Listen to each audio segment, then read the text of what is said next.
Hello everyone. आज है 14 मार्च और आज इस वीडियो में हम बात करने जा रहे हैं दो बढ़िया शेयर्स के बारे में। एक है स्टेट बैंक ऑफ इंडिया, सबसे बड़ा सरकारी बैंक है ये, और दूसरी उसी का सब्सिडरी है एसबीआई लाइफ इंश्योरेंस कंपनी। दोनों के ही शेयर्स में एक बड़ी तेजी हमें देखने को मिली, लेकिन उस तेजी के बाद हमें उतनी ही बड़ी बात में प्रॉफिट बुकिंग भी देखने को मिल रही है।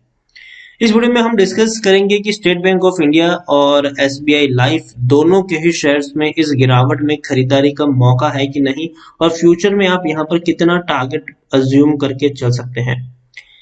तो वीडियो को मैं शुरू करूं उससे पहले अगर आपने अभी तक चैनल को सब्सक्राइब नहीं किया है तो प्लीज अभी इसे सब्सक्राइब कर लीजिए, क्योंकि आगे भी बहुत सारे वीडियोस हैं जो आपको काफी ज्यादा हेल्प करेंगे। उसके साथ साथ अगर आपने अभी तक मेरी टेलीग्राम चैनल को सब्सक्राइब नहीं किया तो उसको भी सब्सक्राइब करना मत भूलिएगा, लिंक आपको डिस्क्रिप्शन में मिल जाएगा।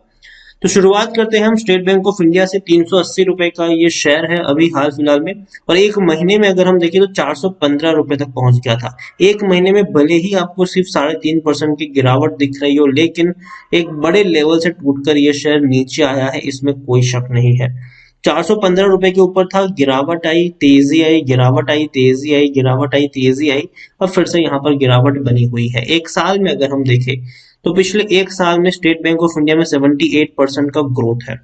150 रुपए के ऊपर शेयर था, बहुत ही कम वक्त में 415 रुपए तक पहुंचा।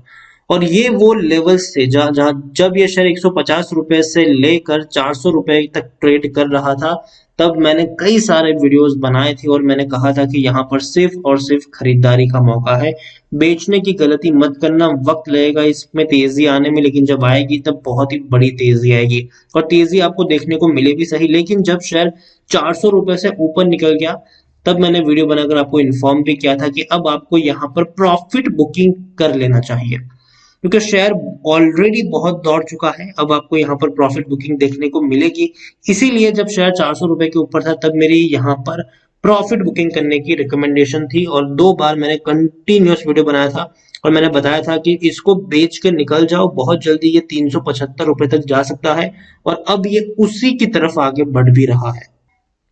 और अब यहाँ पर फिर से बाइंग का मौका है कि नहीं, उसके बारे में हम जरूर बात करेंगे, और ये भी डिस्कस करेंगे कि कौन सा लेवल खरीदारी के लिए सही रहेगा। लेकिन उससे पहले अगर हम देखें तो ये लार्ज कैप शेयर है, 3.5 लाख करोड़ के आसपास का इसका वॉल्यूम ट्रेड है। अच्छी खासी वॉल्यूम ट्रेडिंग हो रही है, sorry large cap share, market cap इसका 3.5 लाख करोड़ के आसपास का है, और वॉल्यूम ट्रेड भी तकरीबन 3.5 करोड़ के आसपास हमें देखने को मिल रहा है। तो काफी बड़ी क्वांटिटी में खरीदारी बिकवाली अभी भी यहाँ पर हो रही है। और एक और चीज अगर मैं आपको यहाँ पर दिखाने की कोशिश करूं तो प्रमोटर्स के पास 57.64% की होल्डिंग देखने को मिली है। एफआईएस का नंबर यहाँ पर थोड़ा सा गलत है, लेकिन फिर भी जो लेटेस्ट डेटा है वो सही है। 9.82% की होल्डिंग एफआईएस के पास है। सितंबर क्वार्टर में एफआईएस के पास भी अच्छी खासी होल्डिंग थी, ऐसा नहीं कि एफआईएस के पास कुछ भी नहीं था। म्यूचुअल फंड और इंश्योरेंस कंपनी ने हल्की सी बिकवाली की है, लेकिन उसके बावजूद एक बहुत बड़ी होल्डिंग उनके पास है। 12.72% की होल्डिंग म्यूचुअल फंड के पास है। 11.07% की होल्डिंग इंश्योरेंस कंपनी के पास देखने को मिल रही है। मतलब प्रमोटर के पास तो अच्छी खासी होल्डिंग है ही है। उसके अलावा बड़े फंड हाउसेस ने भी बड़ी खरीदारी करके रखी है, जिसमें से एफआईएस, म्यूचुअल फंड और इंश्योरेंस कंपनी शामिल है। यहाँ पर आप देखेंगे तो प्रेसिडेंट ऑफ इंडिया सबसे बड़े प्रमोटर है, क्योंकि सरकारी बैंक है ये, और एक भी शेयर गिरवी नहीं है। हाईएस्ट पब्लिक शेयर में एलआईसी देखने को मिल रहा है 9.61% की होल्डिंग के साथ, और इंडिविजुअल इन्वेस्टर होल्डिंग 6.47% के आसपास देखने को मिल रही है। यहाँ पर एसबीआई के बारे में अगर मैं बात करूँ तो टेक्निकल रेटिंग अभी अच्छी नहीं है, क्योंकि डाउन ट्रेड में है ये शेयर, और ऑलरेडी इतना दौड़ चुका है कि थोड़ी बहुत प्रॉफिट बुकिंग आपको यहाँ पर देखने को मिल भी रही है। उसके अलावा देखें तो according to Moneycontrol user 48% लोग खरीदने की सलाह दे रहे हैं और 24% लोग होल्ड करने की बात करें, जबकि 28% लोग आपको यहाँ पर बेच कर निकलने की भी सलाह देते हुए नजर आ रहे हैं। इतना ही नहीं, बड़े बड़े ब्रोकरेज फर्म्स की काफी ज्यादा पॉजिटिव रेटिंग है। बड़े बड़े टारगेट प्राइस यहाँ पर बताए जा रहे हैं। 410 रुपए का टारगेट प्राइस आईसीआईसीआई डायरेक्ट के द्वारा अब बताया गया है। एचडीएफसी सिक्योरिटीज के द्वारा भी 455 रुपए का टारगेट प्राइस यहाँ पर बताया गया है। डोलट कैपिटल के द्वारा 425 रुपए का टारगेट प्राइस है। शेरखान के द्वारा 460 रुपए का टारगेट प्राइस है, और प्रभुदास लीलाधर के द्वारा 445 रुपए का टारगेट प्राइस है। तो यहाँ पर अगर हम देखेंगे तो काफी बड़े टारगेट प्राइस है। हालांकि शेर खान का ये पुराना टारगेट 320 का था, उसको उन्होंने रिवाइज करके 460 रुपए का किया हुआ है। मतलब यहाँ पर अगर ऑन एन एवरेज देखने जाए तो एटलीस्ट 425 से 450 रुपए तक का टारगेट हमें यहाँ पर देखने को मिल रहा है SBI state bank of India में। एक और चीज है, रेवेन्यू की मैं बात करूं तो रेवेन्यू इंटैक्ट है, 70,000 करोड़ के आसपास के हमें रेवेन्यू देखने को मिल रहे हैं। प्रॉफिट भी देखें तो बढ़िया प्रॉफिट है, और इवन प्रॉफिट में उछाल भी आया है कोरोना के बाद, 6,400 करोड़ के आसपास के प्रॉफिट्स देखने को मिल रहे हैं। तो सबसे बड़ा सवाल यहाँ पर यही होता है कि क्या अभी खरीद ले, तो मैं कहूँगा कि जी नहीं, 380 रुपए पर अभी मत खरीदो। जैसे कि मैंने कहा था कि 400 रुपए के ऊपर जब शेयर निकला था तो मैंने कहा था कि बेच के निकल जाओ। जब 150 से 400 रुपए के आसपास तक मेरी खरीदारी की सलाह थी, 400 से ऊपर निकला तब मेरी बेचने की सलाह थी।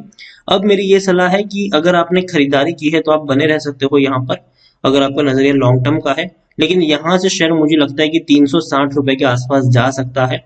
तो अगर उस लेवल तक जाता है तो आप वहां पर खरीदारी कर सकते हो, और डेफिनेटली लॉन्ग टर्म में आपको 400 रुपए के ऊपर ही टारगेट यहाँ पर देखने को मिलेंगे। लेकिन डाउन ट्रेड में शेयर है, थोड़ी सी गिरावट आएगी तो यहाँ से मुझे लगता है कि 360-350 रुपए तक शेयर जा सकता है। लेकिन वहां तक जाने के बाद फिर से एक तेजी भी आपको देखने को मिलेगी जो इसको 400 रुपए तक लेके जाएगी। बढ़िया बैंकिंग शेयर है ये, डूबने का खतरा नहीं है, और तेजी तो आपको इवेंचुअली यहाँ पर देखने को मिल ही जाएगी। तो यही कहूंगा कि लॉन्ग टर्म का नजरिया है तो अब यहाँ से आप बने रह सकते हो, और फ्रेश बाइंग करना चाहो तो अभी मत करो, लेकिन 350 रुपए के आसपास मिले तब आप यहाँ पर जरूर एंट्री ले सकते हो 400 रुपए के टारगेट के साथ। तो ये तो बात हुई स्टेट बैंक ऑफ इंडिया की। दूसरा जो शेयर है ना भैया, ये मेरा पसंदीदा शेयर है, एसबीआई लाइफ। ये वो शेयर है जिसको मैं कभी भी अपने पॉकेट में रख के चलने को तैयार हूँ। ये वो शेयर है जिसको मैं कम से कम खरीदूंगा तो 3-4 साल के होराइजन के साथ ही खरीदूंगा। मैं इसको 1-2 महीने के लिए कभी नहीं खरीदूंगा, मैं इसको लॉन्ग टर्म के लिए खरीदूंगा। क्योंकि जिस सेक्टर से जुड़ी हुई जिस सेक्टर से ये कंपनी जुड़ी है वो सेक्टर मुझे पसंद है, वो है इंश्योरेंस। और इंश्योरेंस के सेक्टर में आपको तेजी ही तेजी फ्यूचर में देखने को मिल जाएगी। और इवन हाल फिलहाल में जो बजट अनाउंस हुआ था उसमें जो एक और अनाउंसमेंट थी वो ये भी थी कि एफडीआई लिमिट जो है उसको बढ़ा दी गई है। पहले 49% की एफडीआई लिमिट थी, अब उसको बढ़ाकर तकरीबन 74% कर दी गई है। तो ये भी एक बढ़िया चीज है। यहाँ पर आप देखिए, एक महीने में अगर मैं दिखाऊं तो एसबीआई लाइफ के शेयर में 2.5% का ग्रोथ है। 850 रुपए का शेयर 971 रुपए तक पहुंच गया, लेकिन पिछले 2 दिनों से गिरावट है, और यही 2 दिनों से इसने डराया है। और देखिए, ऐसा पहली बार नहीं है कि तेजी के बाद कोई गिरावट आई हो। अगर आप इसका 1 साल का चार्ट देखोगे तो देखिए, जब भी तेजी आई है गिरावट भी आई है, फिर तेजी आई है, फिर गिरावट आई है, फिर तेजी आई है। तो तेजी के बाद गिरावट और गिरावट के बाद तेजी है। लेकिन लॉन्ग टर्म में अगर आप देखोगे तो यहाँ पर आपको सिर्फ और सिर्फ तेजी ही देखने को मिलेगी। आप देख सकते हैं यहाँ पर 2018 में ये 500 रुपए का शेयर हुआ करता था, ऐसी रैली आई कि 1,000 रुपए तक पहुंच गया। अगर कोरोना ये नहीं आया होता तो आपको ये और ऊपर तक जाता हुआ नजर आता। कोरोना के चलते गिरावट आई थी, लेकिन फिर से रिकवर हो चुका है और बड़ी तेजी देखने को मिल रही है। लार्ज कैप शेयर है ये, 91,000 करोड़ के आस पास का इसका वॉल्यूम ट्रेड है। 5.5 करोड़ का वॉल्यूम ट्रेड, सिर्फ सॉरी 91,000 करोड़ के आसपास का इसका मार्केट कैप है, और 5.5 करोड़ के आसपास का वॉल्यूम ट्रेड सिर्फ बीएससी में देखने को मिला है। और एनएससी में देखिए तो एनएससी में भी यहाँ पर तकरीबन 3 करोड़ के आसपास का वॉल्यूम ट्रेड हमें देखने को मिल रहा है। तो बहुत बड़ी क्वांटिटी में ये शेयर ट्रेड हो रहा है, इसमें कोई शक नहीं है।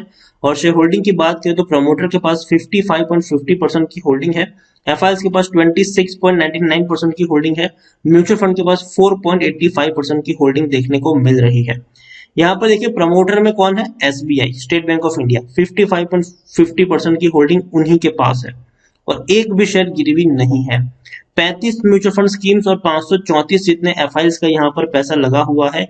और एसबीआई के बारे में एक चीज मैं दिखाऊं तो टेक्निकल रेटिंग इसकी अभी भी शानदार है, तेजी के संकेत है, और ऊपर तक शेयर दौड़ सकता है। According to Moneycontrol user 62% लोग खरीदने की सलाह दे रहे हैं, जबकि 38% लोग बेचने की यहाँ पर बात कर रहे हैं।